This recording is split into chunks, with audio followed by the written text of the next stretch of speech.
Well, good morning. It is the appointed hour, and we'll call to order the MAPS 3 Citizens Advisory Board meeting of January the 22nd, 2015.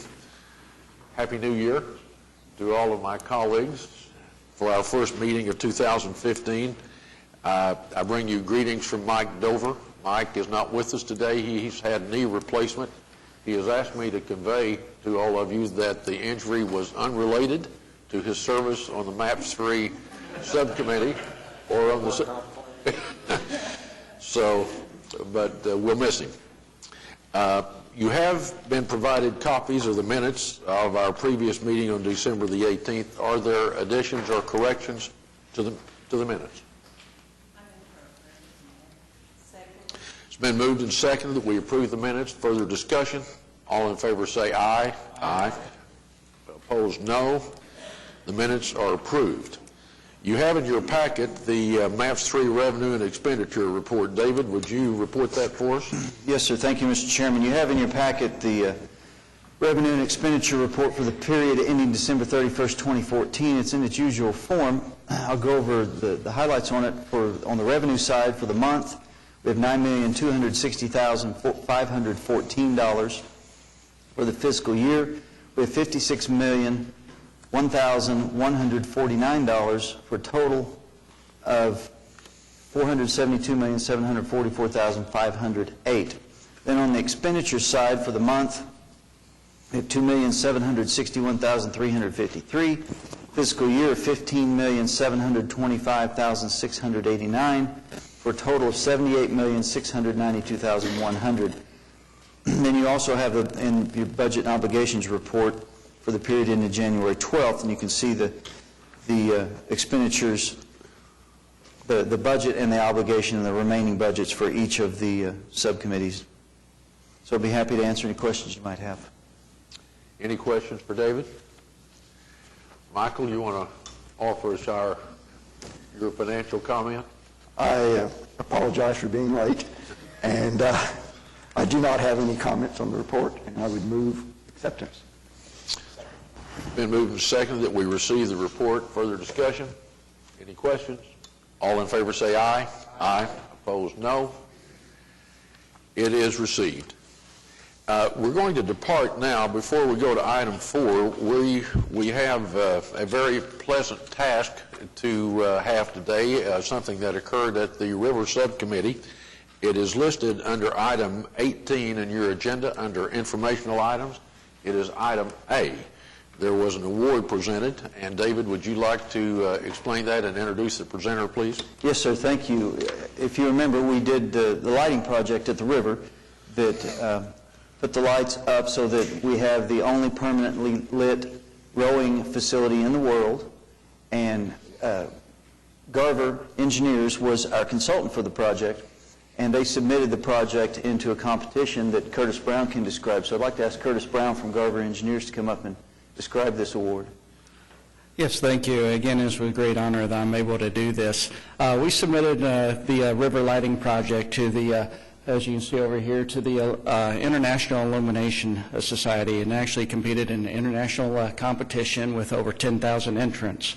This received an award of merit for the lighting control system, for the innovative use of technology on the lighting, for going everything from being able to control the lighting from your iPhone, as the mayor did, to turn it on the inaugural ceremony, all the way through the networking throughout the system.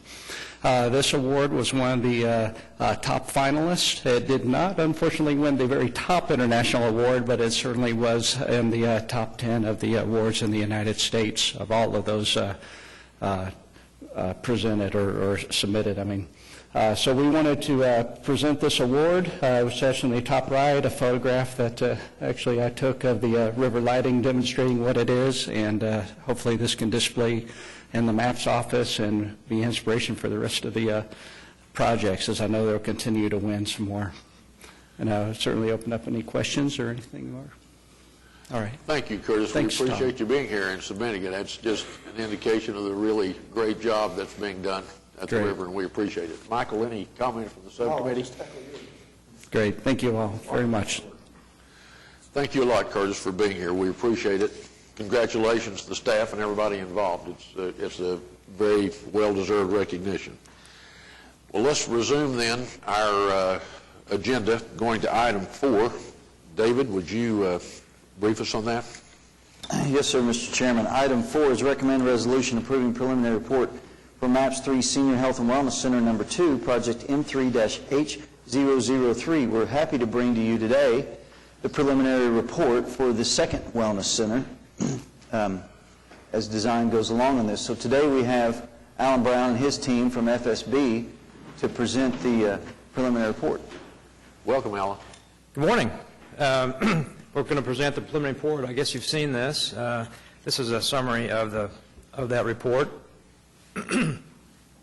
And I'd like to start out with kind of summarizing the site. Everybody, I think, knows where it is, but it's excuse me, south of the intersection of Southwest Walker and Grand Boulevard, directly south of Capitol Hill High School, and directly north of Hosea Vineyard Park, which is a city park. And that red line shows the limits of the site that we're using. It's currently Oakland City Public Schools property that will be transferred to the city. These are some views of the site. These are panoramas to kind of get an idea. It looks very flat, but actually it's got about 9 feet of fall from from west to east. The top one is showing from Walker. The right side you can see Capitol High School. The left side you can see the church to the south. And it's currently has an asphalt drive plus tennis courts on the site. The bottom is on the west side of the site looking south east. The fence is at the west end of the site. You can see the tennis courts kind of on the left and that asphalt drive going back towards Walker on the left. It's very open and only has those site improvements I mentioned. I'm going to skip that for a second. This is the area plan that shows the sort of the layout of what we've ended up with for the preliminary design. You can see the area, the building is situated to the south part of that side, directly north of the church and the park, in a linear fashion with the entry facing towards Walker. The parking is all new parking, but it's on the side of the existing parking that's there, and it will be shared with the school as well after hours. The left side of the site is the remainder of the parking that's there that's going to be resurfaced as part of this project for the school use. And at the bottom are new tennis courts that will be built to replace the existing tennis courts that we're going to be replacing. They'll be up to competition level for the high school. They'll be lighted, so that'll be quite an improvement really for them. And there is more site to the west for any future expansion or use as well.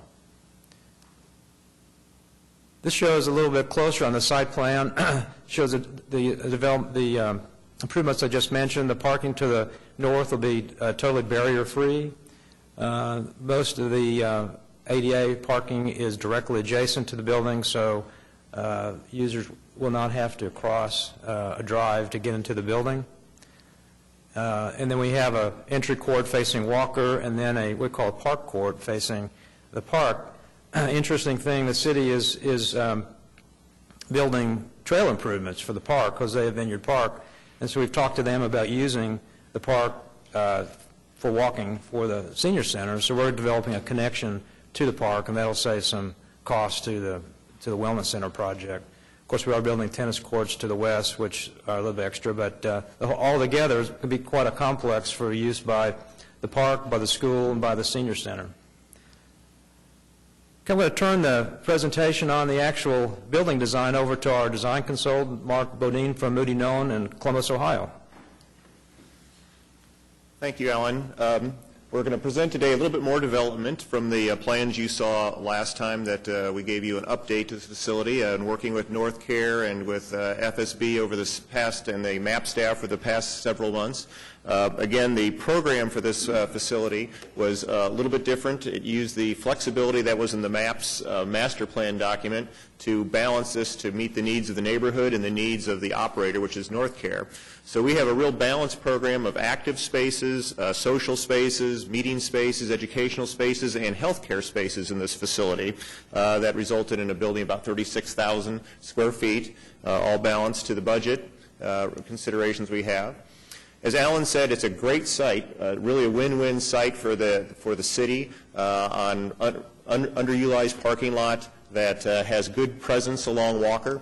The building, when you look at it a little more closely, as Alan said, there's sort of a front yard court or a front porch and a back porch to this building. It's a very social building, intended to be one that is to encourage people from age 50 and up, whatever their ability or interests are, to find something in an active community situation. Front porch is where you have the drop-off, a covered porte cochere where you can drop off in inclement weather, or buses can pull up, be picked up. This entrance is center to the building, but also still faces Walker. It has a great presence towards Walker as a contributing part of an institutional building for the city and the neighborhood.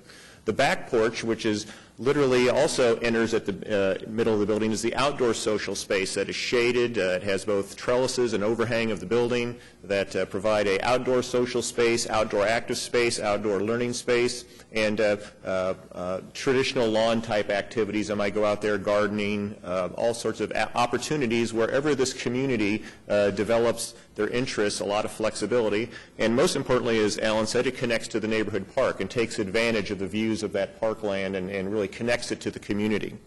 The building really has, we'll look at a little larger in three parts. There's sort of the two wings of the building, and then there's an upper mezzanine level that is really unique to this facility and will set us apart from a lot of other facilities of its type. When you come into the center of the building, which is from the upper right in this picture, you're immediately greeted by a welcome desk, digital signage to tell you what events are going on there. And then you see in front of you an entire set of options of things you can do. Quieter lounge spaces to your right, a cafe space. It might be a juice bar, coffee bar, snack bar during the day, a help desk for technology, for computers, and where you can work there or take a wirelessly enabled building and take a tablet or throughout the building. More active TV lounges and spaces, and a view out to the back porch. So right from that, coming in that front door, you're going to see the front area and the back area. Also important because the security of the building, that front desk sees everyone coming and going to the building. On this left wing of the building, which is to the west, we have the large multi-purpose room, which can be used for congregate meals, can be used for activities, for educational programs. We have an art studio. We have a large clinic space that is integrated health care, where behavioral health and physical health are integrated in the approach to the care, with a pharmacy, again, to enable the full care for the patients or the seniors who are using this facility. They don't have to go to another location. There's also an interesting partnership that NorthCare has with an adult daycare provider. This is not only just a direct service for seniors in the community, but also for the caregivers. You know, one of the objectives of NorthCare is to keep seniors at home and keep them, in a thriving life situation. And this, a person who's giving care can leave someone at the adult daycare and participate in the activities that are going on in this facility, as well as going and running other errands that might be needed. So this is sort of the side of the more traditional side.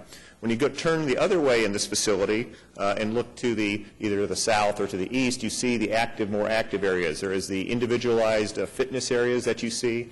If you look up in a second, you'll see a plan. There is a walking, jogging track that goes above, so there's always movement going on. There is a multi-purpose room with a sports floor that can be used for everything from pickleball to volleyball to badminton to yoga classes, anything active and moving.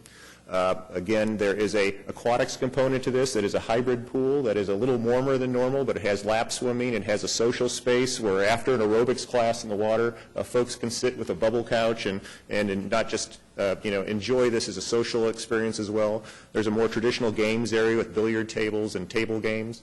And then there is we have a variety of options for changing for people who are using the active spaces, the traditional locker rooms that have private changing and shower areas, and some individualized companion assist or individual changing areas as well. The swimming pool itself has an interesting tilt to it so that you can actually walk up and down an entire lane. We're studying how to slope the bottom of that pool so that we can at least have one lane where you can walk up and back all the way. Again, with the resistiveness of that is one of the best things for seniors. Then finally, one of the more unique aspects of this is over the center of the space is the walking, jogging track. And this is designed to be a space of interest, a space that's social where you have a wide lane where people can walk or roll wide side by side, a passing lane for people who are jogging.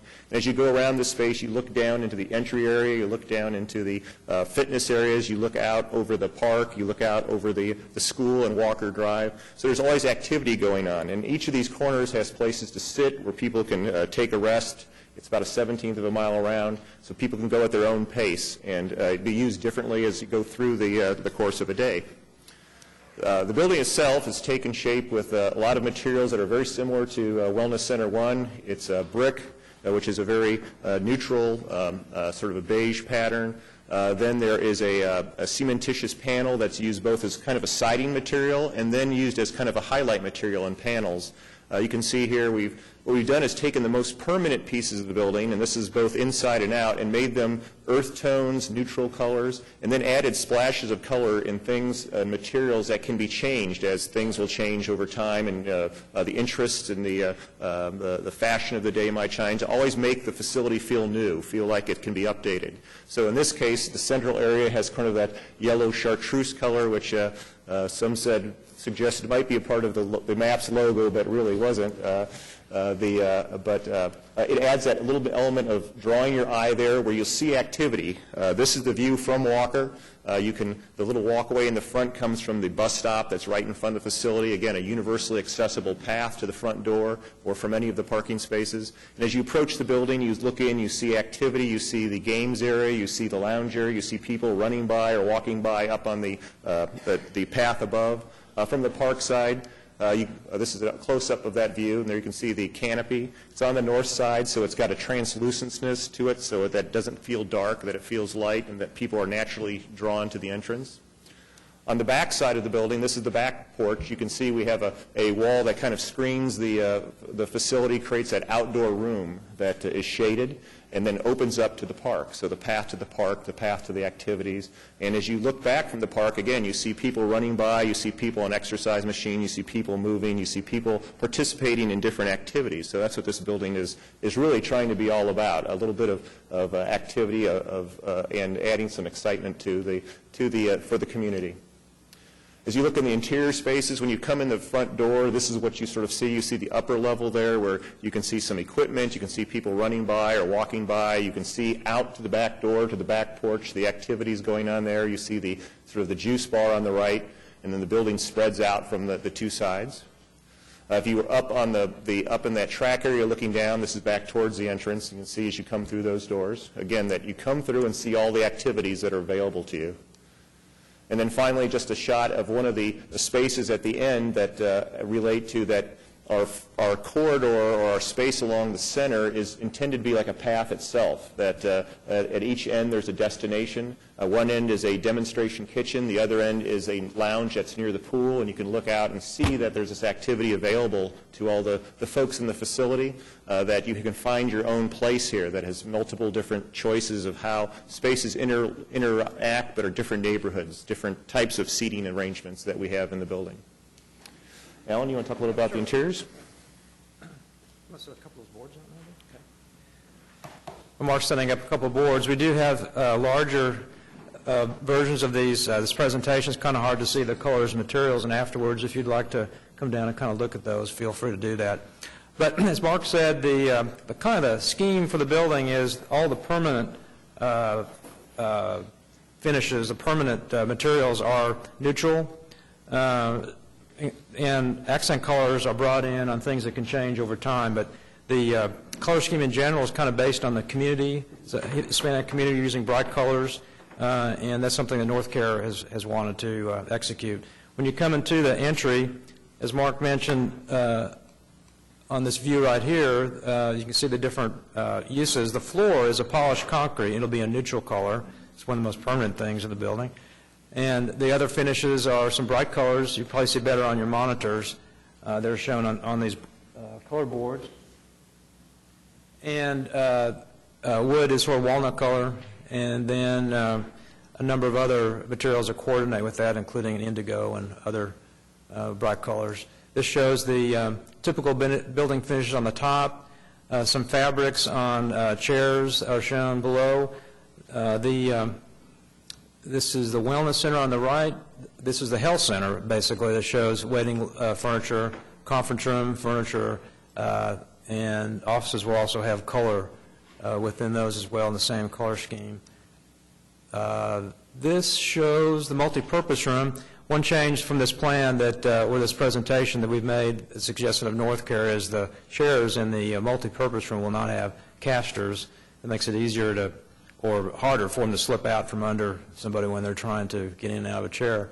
All the tables have casters, and they'll be able to be moved in and out of the storage room adjacent for different types of activities, whether it's a congregate meal or a meeting or an education event.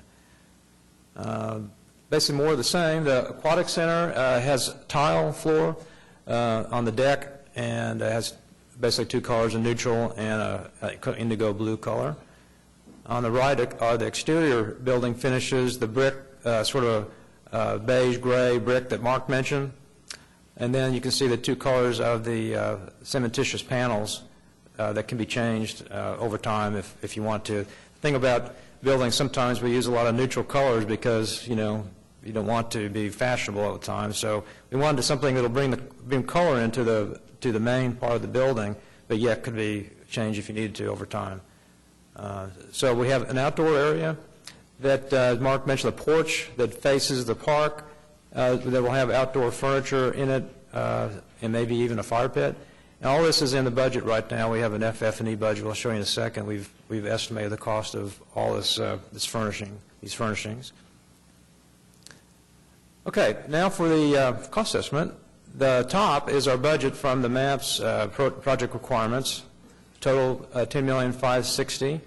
Our estimate is for land acquisition and site preparation. That includes the grading of the site utilities, plus the construction of the new tennis courts as well. That's something we assumed had to be done before we could obviously start the building. The next bullet, the construction and fixed equipment, is the building, the surrounding site, including the parking, includes all fixed equipment like the kitchen equipment for the catering kitchen and the demonstration kitchen that Mark mentioned. The next line item, loose furniture, fixtures, equipment, is obviously loose. Includes the fitness equipment in the fitness center, plus all the other loose equipment we showed you, including outdoor patio furniture, for a total construction FF&E estimate of $10,441,586, which is a little under the budget this time. We do have a 5% contingency in the project right now on top of, we think, a conservative cost estimate. So we have that also, and we'll be monitoring that to make sure that we stay within the budget during the final design. Here's our schedule summary. We're at working towards City Council approval, hopefully next week, and then we'll have a notice to proceed. Next time you'll see us, there'll probably be an update at the 60% submittal in April, unless they want an update before that. And then final construction documents will be submitted to the council in July, and with bidding and bids received in September, first part of September, and then right now substantial completion is scheduled for late fall of 2016. So with that, is there any questions? And we do have the boards we can bring to show you some of these finishes if you'd like.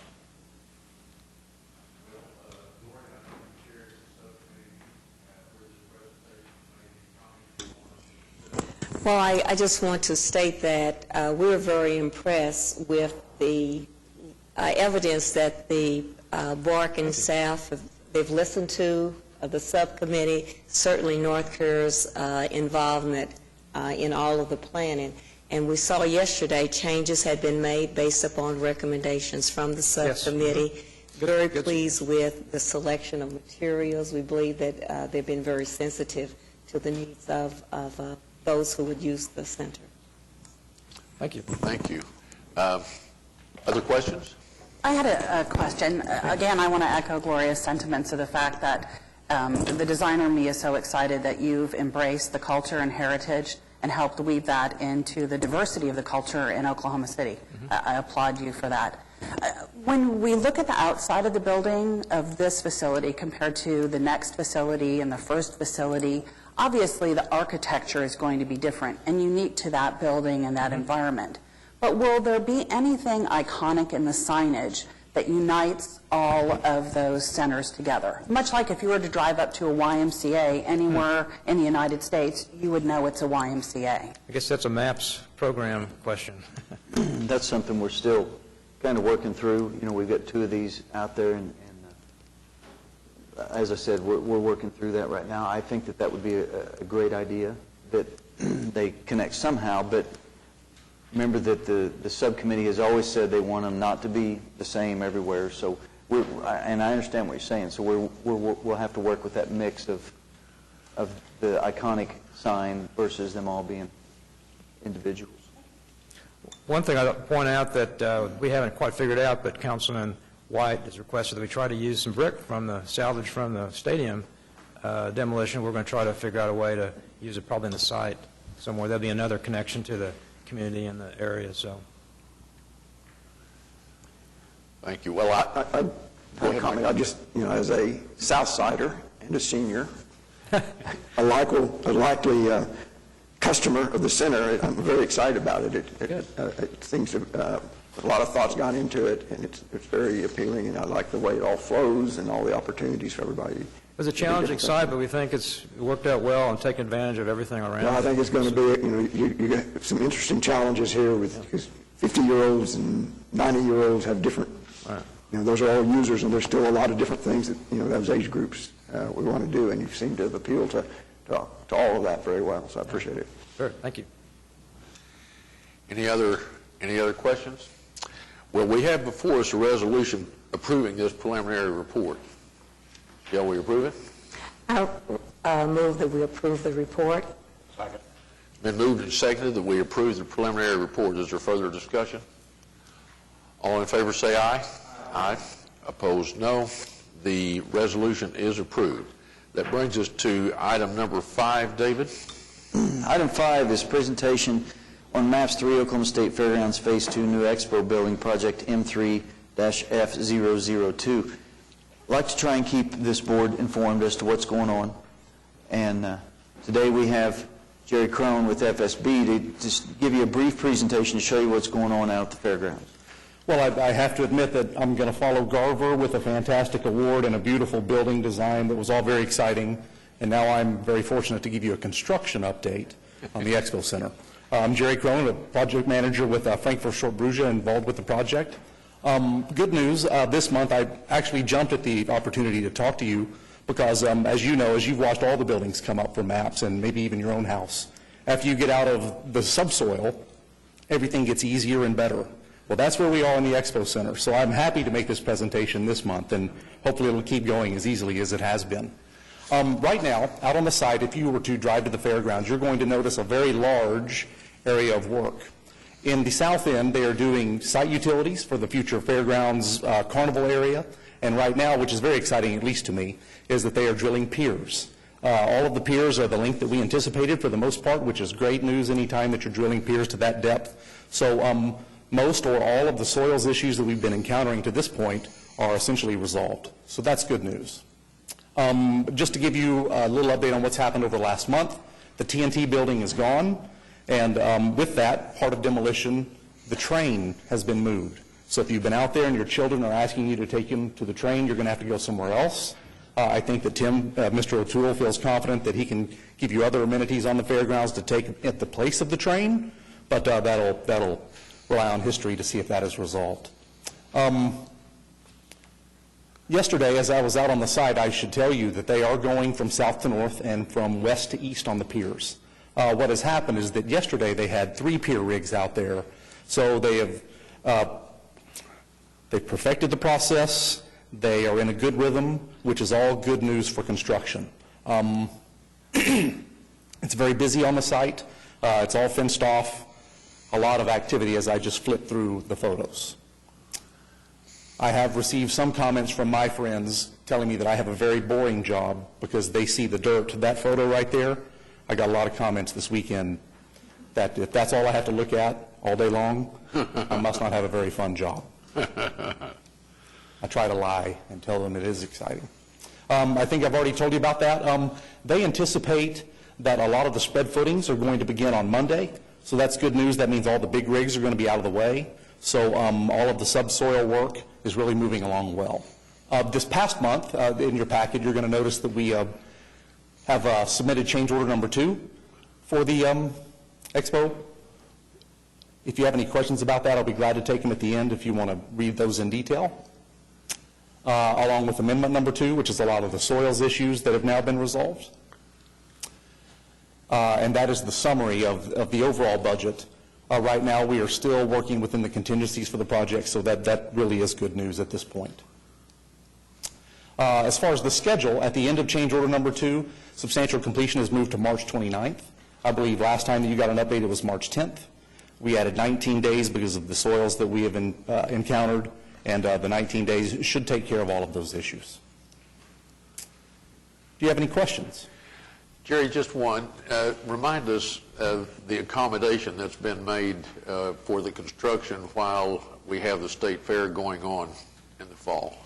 Atlas Construction and the fairground staff have negotiated concurrently as we've been going along with all the soils issues. They're going to be able to use the parking lot, and Atlas is going to allow them to do that.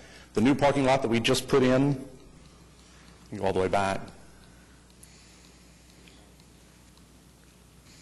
All of that new parking lot to the south and to the east, they're going to be able to use for the carnival. Everybody's on schedule to do that. All the power is going to be up, and I thought that was at least a good show of teamwork between, the fairgrounds and Atlas. So that's what their plan is. Thank you. Any other questions? I have a question. Yes, ma'am. Just out of curiosity, what is the depth for the piers? 50 feet. And is that just foundation or is that geothermal? It is just the foundation. It is long piers. Most of the rest of the building, I'll flip a couple slides ahead if you don't mind. Most of the perimeter of the building, where you see the really busy spaces with all the colors, those are the spread footings that I talked about are going to be starting on Monday. But the large superstructure, which is the large spans that you see there, those are the piers that are going underneath those long, tall columns. My question is not directly related to the construction, but you mentioned the train. Did I read that it had been relocated to the museum? Yes, ma'am. Okay, thank you. All right, that's item 5. Item 6 is the recommended resolution change order that Jerry mentioned, and you want to be heard on that, David? He's already, I guess, explained it, huh? To some degree, item 6 is recommended resolution approving change order number 2 and amendment number 2 for MAPS 3 Oklahoma State Fairgrounds Phase 2 to new expo building, increase of $250,578.91, project M3-F002. Remember that change order is items that weren't in the contract and have been negotiated. Amendments are items that we did have unit prices for. Most of this, the majority of this change order is due to bad soil issues. No matter how many boreholes we do and how many tests we do, we seem to typically run into something that has to be dealt with, and that's really the bulk of this change order. I can go through each item or whatever your pleasure is, Mr. Chairman. Well, I'll ask Bob. I assume that the subcommittee met this week, and you all did go through the individual items. Do you have any comments about it, Bob? Not specifically. We did meet. We did go through the items and had a presentation on that. As several have said, these are primarily soil related. I think this board has heard before that this area of the fairgrounds is former riverbed, and so you just never know what you're going to encounter when you actually start the construction, and these are just necessary items that have been done to take care of the soil issues and make sure that 5 years from now the building doesn't sink into the former riverbed. So We looked at these items and unanimously recommended their approval. Are there other questions? Well, you have before you the resolution. Bob, did you want to Move approval. Is there a second? It's been moved and seconded that we approve the resolution for approving change order number 2. All in favor say aye. Aye. Opposed, no. The resolution is approved. That brings us to item number 7 on our agenda, David, the presentation on the river. Yes, sir. Item 7 is presentation on Maps 3 Oklahoma River Whitewater Facility Project M3-R004. In an effort to keep you abreast as to what's going on with a very exciting project that is the Whitewater Facility, we have Jeffrey Guston with S2O Engineers here today to give you a quick update. Good morning, everyone. Thank you for the opportunity to be here. Unlike the Expo project, we've been in the dirt for about 4 months, and we'll be in the dirt for another 6 months. So by the nature of a horizontal project, I guess. But in keeping what we've updated you past month and continuing probably again for the next 6 months, a lot of the work is utility work, basically excavation and starting to fill or continue to fill the dirt to get our elevations on the east side of the site, and then also channel work, and then continuing foundations on the buildings. I'm just going to give you a quick update. Most of the photos you're going to see are within the last 7 days. Last week we started our first pour on the lower pool slab. Wednesday, this was taken on Wednesday night. This is the prep before the pour starting on Thursday. Essentially you're seeing the first section of the pool slab, which is about 120 feet wide, about 170 feet long, about 600 cubic yards of concrete being poured. Here you're seeing again the night before the pour, essentially the lower mat foundation rebar and structure, the sidewalls north and south for the retaining portion of the pool. The same evening, taking pictures of the pump station. This is essentially where we started the project, and we'll continue the project for a long time. And most of it is underground when it's all said and done. You're seeing on the photo here the mat slab, and this is just the pump structure, the intake for the pump tubes. You see 6 different bays here. Looking east on the first picture there, you'll see the east wall of the pump station. That elevation right now is about 23 feet. There's another 22 feet to go to get to the top of the pump station. And then you're looking at the north wall on the second slide. That also is actually was poured yesterday, and then the south wall will be poured next week. A couple more detailed photos. This is the north wall on the pump station, and then the east wall. Again, all this is essentially buried to this level when the excavation is complete. And then the next morning, this is 7 o'clock on last Thursday when we started the concrete pour. Essentially took all day. They finished up at 3 a.m. the next morning on the pour, so it was a fairly long day for them. But again, about 600 cubic yards of concrete. What you're seeing here is just the boom truck, and then basically running the length of the channel, 110 feet wide by 175 feet, about 6 inches thick of concrete across the entire slab. Continuation of that pour. And then adjacent to that, which has almost kind of become the project that no one talks about, which is the buildings. Everyone wants to come out and see the channels. These are the structural foundations for the main building. You're seeing the individual column foundations and then the grade beams that attach those. And we're continuing that. That should probably complete through the end of the month. And then just a quick forecast of what the project looks like over the next 30 days. Excavation will be complete on site. We'll start to import the fill from the Oliver Park facility within the next 2 weeks. We have about 115,000 cubic yards of dirt that we need to pull in from off-site. Again, it'll probably take about 4 months to move that dirt on site and compact it. Utilities, continue to run our utilities. We're going to be starting the OGE primary feed within the next few weeks. The stormwater system will be complete by month's end, and water lines will be started by the end of the month. Main building, most of the work on this is again on foundations. We foresee the foundation work will be done by the end of the month, where we'll start the building slab. Pump station, I'm going to jump on these to the next slide because these will show you graphically. But on this slide here, the pump station continues to grow as we discussed. We'll continue on the south wall next week, and then the second floor slab goes in, and then we continue to go vertical. 30 days from now, you'll probably see a second floor slab in there and the interstitial walls to the pump station and starting framework for the second floor.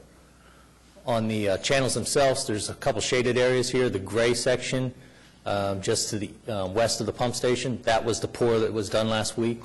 The red section is going to be poured tonight, starting at 3 a.m. That'll go all the way through end of day tomorrow. The next section, they're trying to stay on a 7 to 10 day pour schedule. So the next section will be poured in another 7 to 10 days. And then the last shaded section, right before the two channels come together, that's basically starting first week of February. And the significant portion of that pour is that's where we start laying the unistrut for the rapid blocks, the obstacles that will go in the course. So take a little more time to actually start forming that, but that's a significant portion of the pour. And that's the conclusion of what we've been doing. Any questions? Any questions for Jeffrey? Michael? I'll make a comment. If you look at the very first photo in the packet, with all that heavy equipment sitting there, and see how wide and how long this channel is, you get a good idea of the scope of the project. I mean, that's what I think impressed me when I toured out there, was just how big this channel is. So, I mean, that's a pretty good depiction there with that heavy equipment there to get some perspective. It's once you start to see the concrete go horizontal, you get a very big perspective of what's going on out there, and it's a fairly immense project. Wow. Bob? Just a question of idle curiosity, where in the world do you get all that dirt? Fill this in. It's coming from the Oliver Park site, the retention site that the city owns. There's a project that Public Works is doing for a detention pond on the Lightning Creek area, and we're kind of doing us both a favor. We're hauling the dirt out and digging it that they need to make the pond, and we're getting the dirt for free. All we have to do is truck it over there. Of course, you're moving a lot of dirt on site. Yeah, You're digging down and then Correct. moving it somewhere else. We've just about concluded all the on-site excavation of the channel, so now, within the next week or two, we'll start bringing on that import because we've exhausted all the on-site fill. Kim? I just had one question. Since we're kind of in uncharted waters here with this type of facility, I'm sure there was some anticipation of, is this going as we predicted, or are we doing better? Any feel yet for how we're going in that race? Early to say. I think it's going better than expected, quite honestly. I think, again, you haven't had a contractor here build one of these, and everyone has a different way of doing it. They're not progressing or not laying the project out the way we would have anticipated. However, I think they're doing a lot of things smarter than maybe we anticipated. This project is a dirt project and it's a concrete pour, and Downey seems to know both of those very well, and they're taking advantage of their knowledge to, I wouldn't say shortcut, but do things better. And I think we're starting to see some of that, and as long as the weather cooperates, I think we'll see some significant progress over the next 4 months. I have one more comment. Sue? My wheels are just buzzing because of this project and the educational opportunities here. It's such a different scene. So I want to talk to you later about this, but I just want to kind of throw it out for the board that, you know how we have that time camera where we watch the new elephant? Some of you might have, or we have it at the zoo. It seems like this is really a good spot where we could even tweet out some mathematical problems to calculate. Like, I'm just thinking about the cubic feet. It just seems like this would be such a great opportunity for. That's a good idea. We'll work on doing some of that. Okay, thanks. Maybe help our young engineers and architects. Yeah, it's the STEM program, that science, technology, engineering, and math. One of the things to maybe help along with this is, because this project is a one-of-a-kind, and once it's done, everyone wants to know how it was built. The boathouse has agreed to put a time-lapse camera out on site. We've got the pole installed, and they're working through some logistics to get the camera installed, but within the next 2 to 3 weeks, I'd imagine we have that camera installed, and it'll essentially take, it'll be a live feed that they will have, but it'll take 4 to 6 photographs per day throughout the project, so you'll have that continuity. We have a large construction project going on at work, and it's like a 2-year project, and they've had the time-lapse cam. So most of the folks at work, a lot of them, sitting there in the corner of their screen, checking every day, kind of how the progress is going, because it's been, over the time, you just see it happening. You see the trucks moving in and out, and see the direction of the equipment going up. So it's quite impressive to kind of keep an eye on that. And that would be good for, I think, for public to have access to that stuff. I think a lot of people might create a little more buzz about the project going on. People have a better idea of what it is. I'll say that we did that at Oklahoma City University when we were building some buildings there, and it really went well with the donors to see what happened day to day and to see how it happened. So in this case, keeping our donors, the taxpayers, advised and up to speed on how it's going in a project like this is, I think, an admirable goal. So if we can sort out how to do that, I think that's a great idea, Sue. All right, then we move then, David, to a couple of resolutions regarding the river. Yes, sir. Item 8 is recommend resolution approving change order number 3 for MAPS 3 Oklahoma River Phase 3 Whitewater Facility increase of $5,346.67. Project M3-RZ04/WC-0817/SC-0912. This change order has 3 items on it. The first item is a credit of $195,669.27, and this comes from modifications to the channels in the pump station based on some changes and some differences in the pumps that Jeffrey was able to change. Unfortunately, that's followed up with a construction debris removal of $197,946.58. This is the channel that you saw where he was showing where the concrete's being poured. That's excavation into the channel area, in the river area. And throughout years and years and years of people putting things down there, we found a lot of tires, we found broken pieces of concrete, old pipes, and just a lot of debris that you can't build on. So we've had to excavate that out and haul that off. So that's the cost for removing that debris. And then there's a little change for the ticketing area revision of $3,069. So the entire change order, as I said, is an increase of $5,346.67. And this comes with recommendation from the River Subcommittee. Great. Dee, any comment? You recommend it. You want to move it? It's been moved and seconded that we approve this resolution, or the resolution approving change order number 3. All in favor say aye. Aye. Opposed, no. The resolution is approved. That brings us to the next item. David? Yes, sir, Mr. Chairman. Item 9 is recommend resolution accepting the MAPS 3 Oklahoma River Phase 2 improvements, Project 1, starting docks and judging platforms, Project M3-R005. Pardon me. This is, as it says, Project 1 that we did with the docks and the judging platforms, and those have been delivered. They were constructed and delivered. They're floating out there in the little canal that is just east of the work that's going on for the Whitewater facility, if you want to see them. They will be used very soon, but they're floating, they're connected, they're all good, and we're ready to accept those so we can get everybody paid and finished. Any recommendation for the subcommittee, Dee? Yeah. We also recommend that. All right, it's moved and seconded that we adopt this resolution. All in favor say aye. Aye. Opposed, no. It is approved. That brings us to item number 10, David. Item 10 is recommend a resolution approving amendment number 2 to the MAPS 3 Upper Downtown Public Park Engineering Services with Johnson & Associates Incorporated, fee increase of $389,550, project M3-P004. This project has 2 pieces now, this amendment does. As we went along with the work in the park for the drainage, it was suggested by Public Works that we should upgrade the storm sewer that's downstream of everything now, rather than wait until the development on the west side of the park and to the north increases drainage such that we have a drainage problem. And what we don't want to do is come back in 5 or 6 years and dig the park up again, because what's required to handle this storm sewer is about a 90-inch pipe.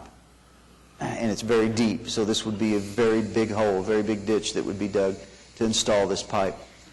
So what we'd like to do is engage Johnson & Associates to go ahead and engineer that increased storm sewer. That's about $106,000 of this amendment. What we also have is an amendment for them to design Hudson Avenue from where the new boulevard will be down to Union Station.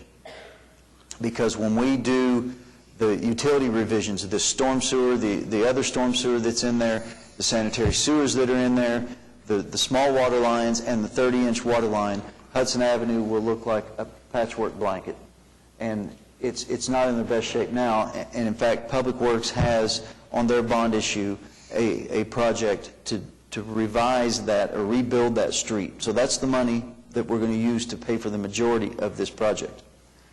What this amendment will do will split the cost of the engineering for the Hudson Avenue between the streetcar, who will be using that as their route down to the maintenance facility, and we'll also split it with the park because it will be adjacent to the park. And as the park is constructed, there will be new nose-in 90-degree parking all along that edge.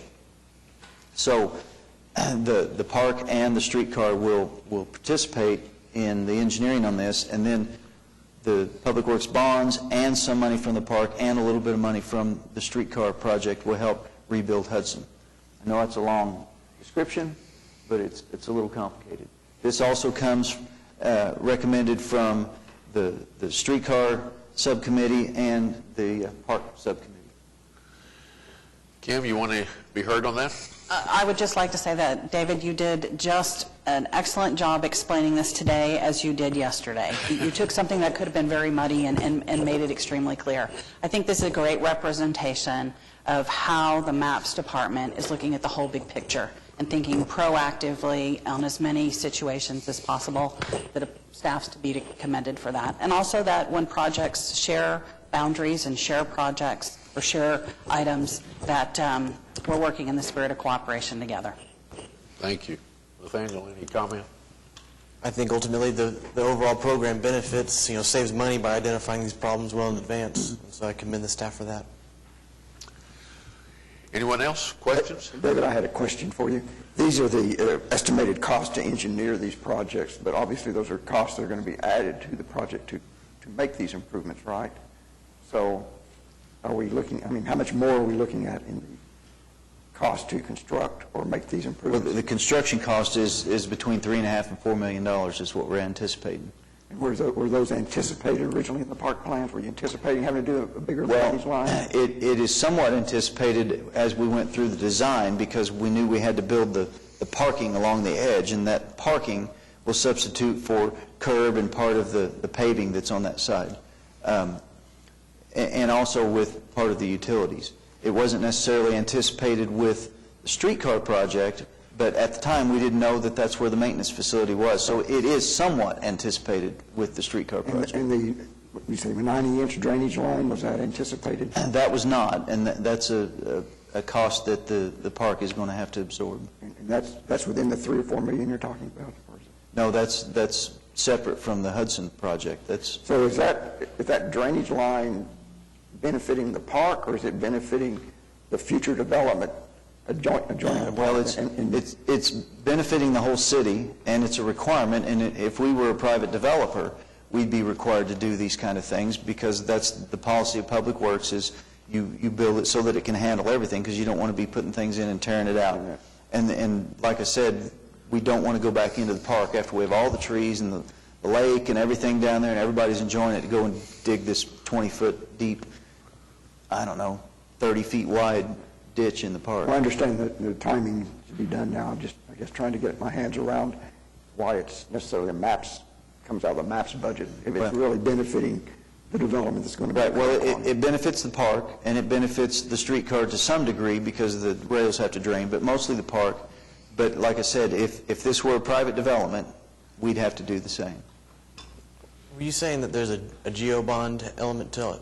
Paying for this as well? There is. Maybe that might clarify some of... There is. Almost $2 million of the Hudson cost will be through GEO bond that was already planned, that they have set up as a project. I was going to say, I also think the Park Subcommittee, and we've talked early on, that as we look at things, even as we get into starting to move soil, I mean, there may be more costs that come to light even after that. But because that is that project on that land, it's responsible for everything that happens there. So it's one of those unexpected things, but again, it's better to do it now than incur even more costs later. Zane, you had a comment? Is there a second? Been moved and seconded that we approve the resolution. Further discussion? All in favor say aye. Aye. Opposed, no. It is approved.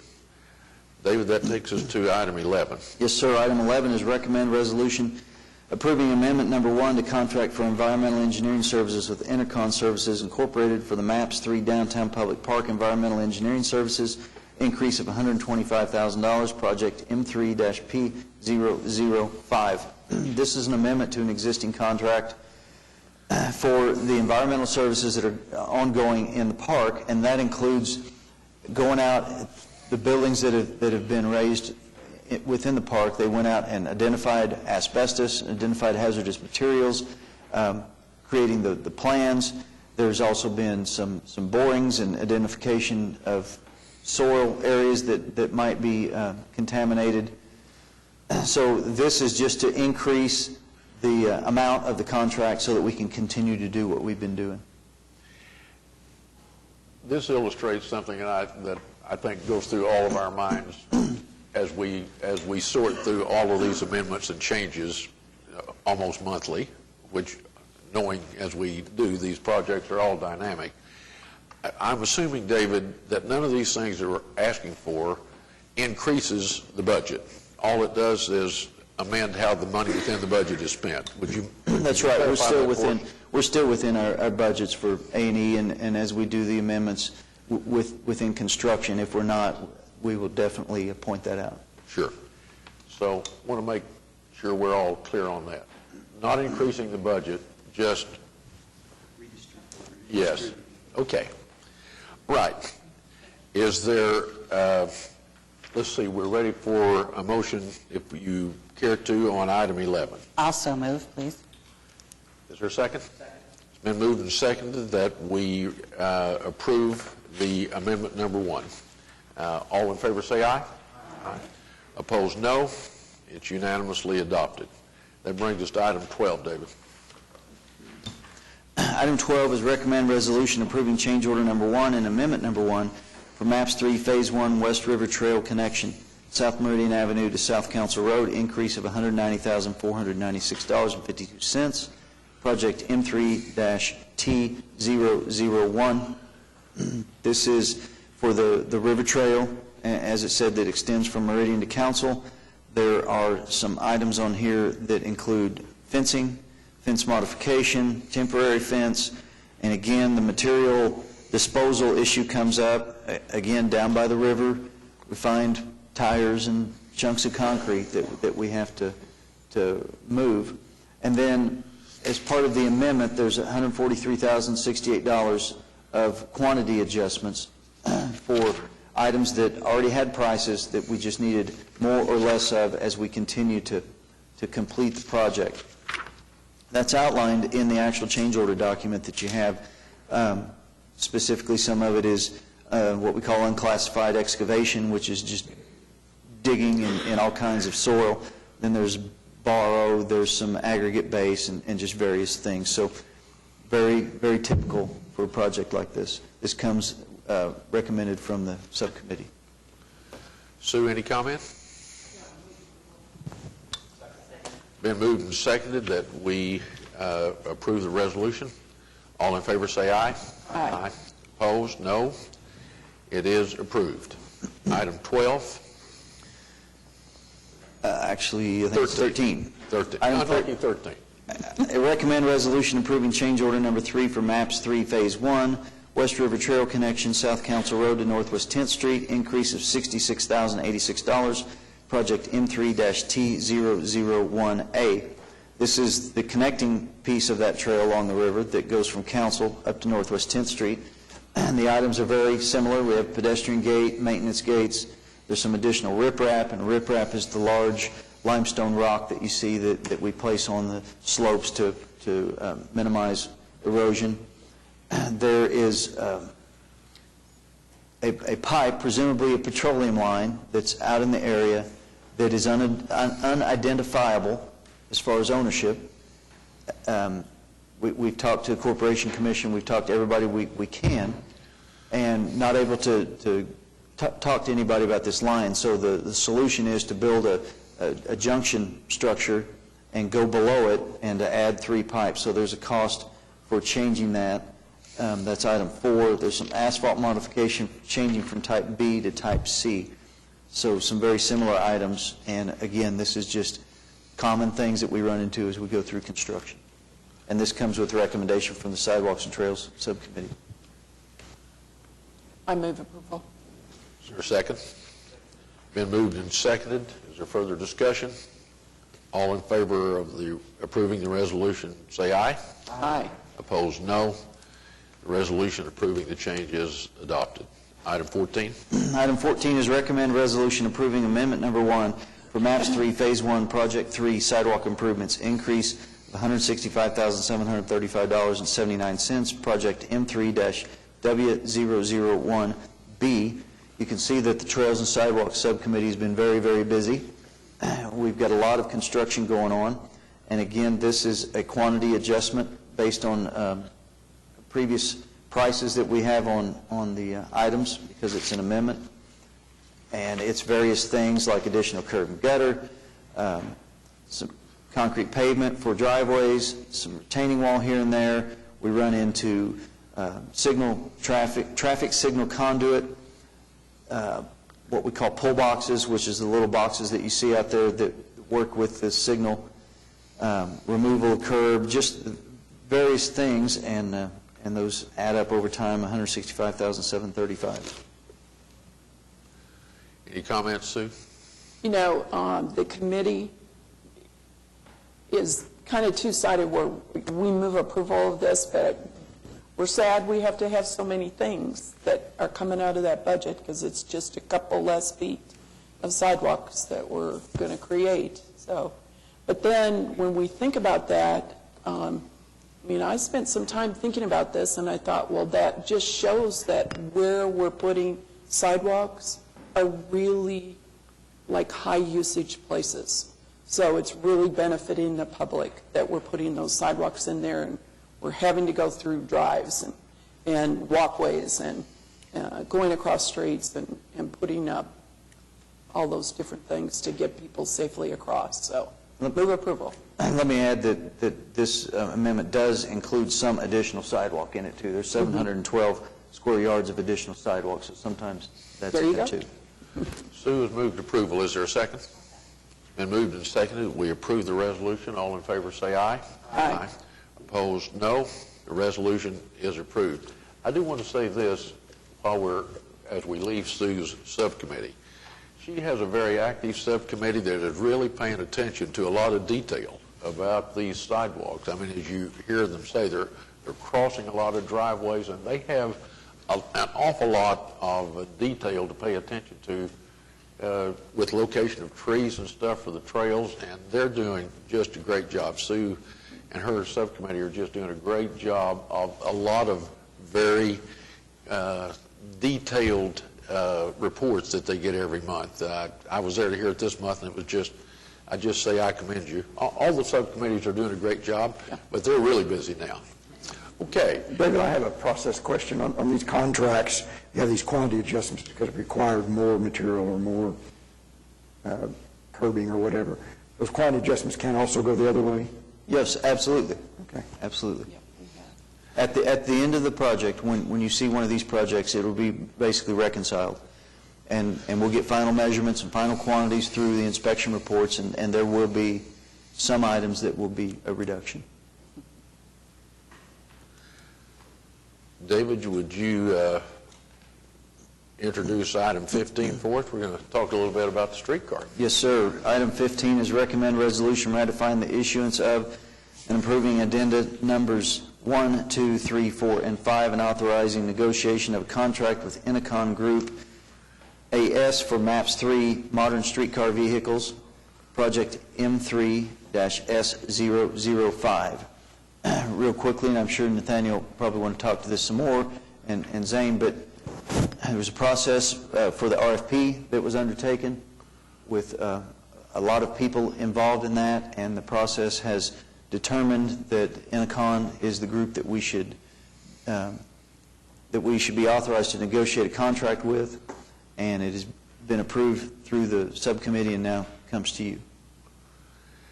Nathaniel, when you and Zane offer your comments, I'd be interested in you giving all of the rest of us a little bit of a background about who was on the selection committee that reviewed these. We have a process in place that does that. Would you refresh our memory about that? Sure. So I was on the selection committee along with Mark Gibbs from our subcommittee. We met in early December, and we had Eric Winger, assistant city manager. We also had Jason Embark, COTPA director. Let's see, David, who else? I've got the whole list here. Okay, if you could list out the names. Eric Winger was involved because he's city engineer. Dennis Clowers was the representative from the city manager's office. He's the assistant city manager.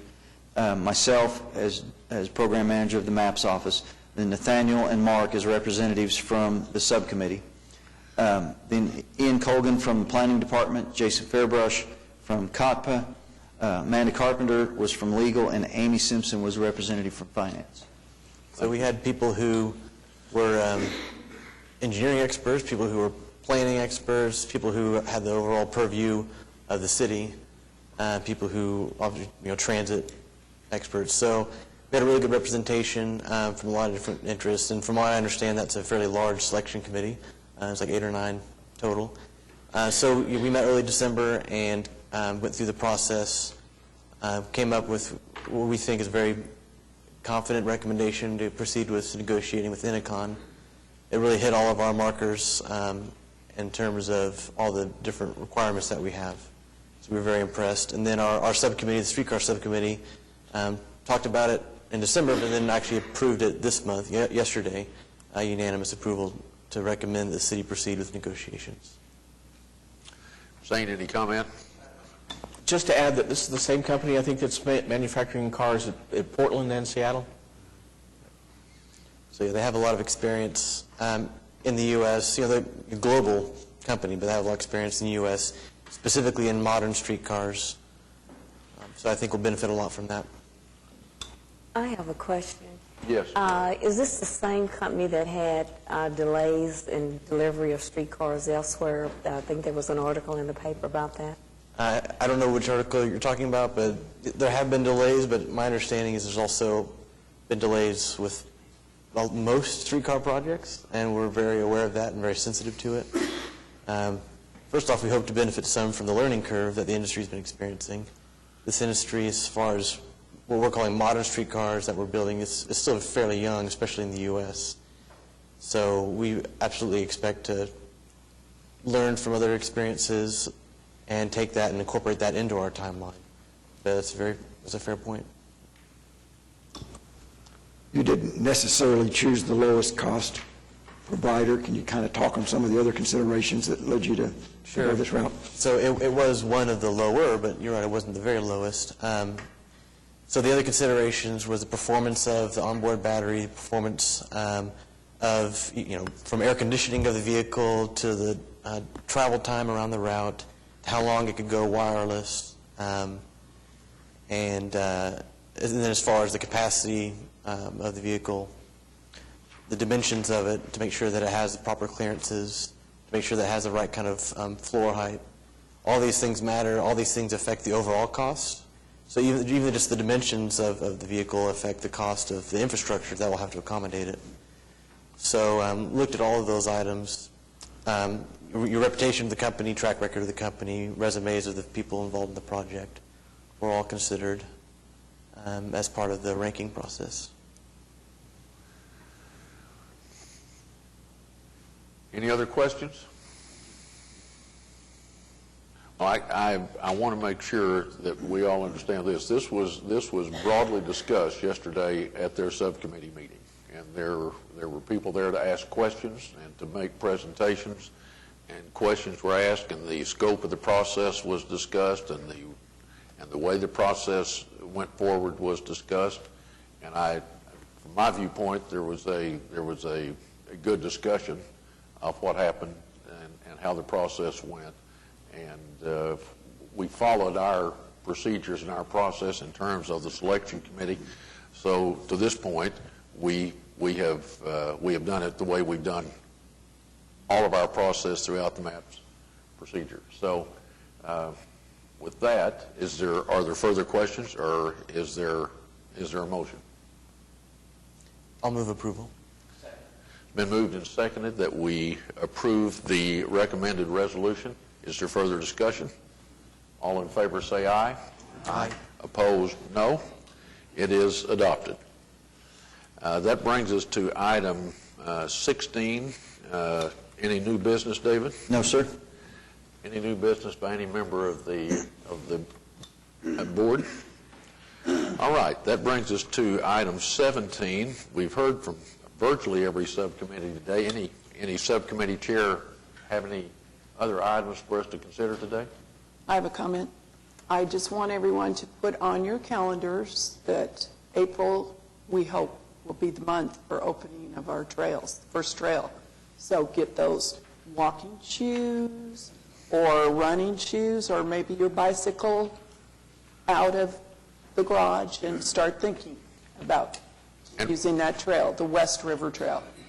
And would you get extra points if you were wearing a MAPS shirt? Oh, yeah, or hard hat maybe. Okay. All right. Any other subcommittee want to be heard? All right, that brings us to item 18, informational items. We've done item A, so that takes us to item B, David. Yes, sir. Item B is just information on a case that acquiring some right-of-way for sidewalk project, a little over $4,000, and then payment of $22,500 for relocation benefits for Salvation Army move that we had in park property.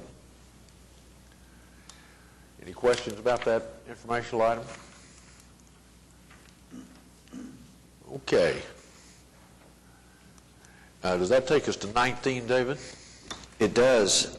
Give you a quick update. We've got a lot going on, as you can see from the presentations and the change orders. The character of the meeting has changed here in recent months.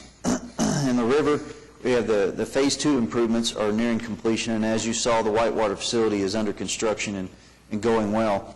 Then also, as you saw with senior wellness, the design on Center Number 2 is underway, and Center Number 1 is rapidly approaching final plan. So I hope to bring that to you in next month or so. And trails and sidewalks, as I mentioned, are very busy. Phase 1, Project 3 of the sidewalks is under construction. Phase 1 trails, Projects 1 and 2 are under construction. Phase 2, Project 1 sidewalks under construction. Phase 3 is in design, and then Phase 2 trail, which is the I-44, is in design, and I hope to bring you some preliminary design information very soon. Convention Center design has begun, and they are working. Fairgrounds, as you saw, the Expo building is under construction and doing well. Park design is underway, and as we discussed, the coordination and work on the utility relocation is underway. And then we talked about streetcar with the RFP process, and preliminary design is also underway. So we have a lot of things going. Any questions for David? All right, then let's move to item 20 on our agenda. That's comments by the board. Any comments from board members? I have one. Yes, Kim. In a portion of Ward 3 along I-44, Grand Avenue, the trails will be in that section. Northwest 23rd West Corridor from I-44 to the Bethany limit is currently under a $13.4 million general obligation bond issue. We're working on a streetscape plan. Part of it is also geared toward revitalization, and we're working with the Planning Development Department on that. And as our discussions have ensued about changes in the area, we talked about how the trail would intersect our corridor, and the planning department has told us that this will help developers in their perception that there's more value in the redevelopment of that area. So I thought it was just great to hear that MAPS is helping to build revitalization adjacent to its projects, even in our corridors and neighborhoods. Right, and it shows you that MAPS 3 does extend out beyond downtown. Anyone else? Any comments from staff? Carol, did we do everything okay? Okay, all right. This is the opportunity then for any citizens who are here that would like to be heard. Any citizens that want to make comments or be heard by the Citizens Advisory Board? Seeing none, is there a motion to adjourn? Been moved and seconded, we adjourn. All in favor say aye. Aye. Opposed, no. We're adjourned. Thank you for coming.